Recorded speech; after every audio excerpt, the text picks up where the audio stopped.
மயிலாடுதுறை மாவட்டம் சீர்காழி அருகே எடக்குடி வடபாதி ஊராட்சிக்கு உட்பட்ட கிழக்கரைமேடு நடுக்கரைமேடு ஆகிய கிராமங்களில் சுமார் 2000 ஏக்கருக்கு சம்பா சாகுபடி மேற்கொள்ளப்பட்டிருந்தது.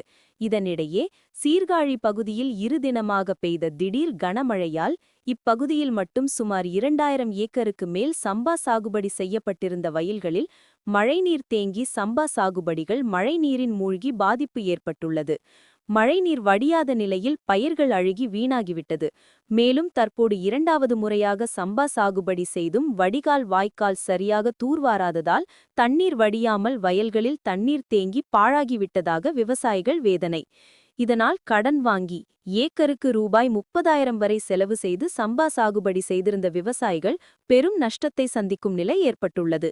ஆகையால் வேளாண் அதிகாரிகள் பாதித்த பகுதியை நேரில் ஆய்வு செய்து மழையால் பாதிக்கப்பட்டுள்ள சம்பா சாகுபடிகளை கணக்கீடு செய்து போர்க்கால அடிப்படையில் நிவாரணம் வழங்கிட விவசாயிகள் கோரிக்கை விடுத்துள்ளனர்.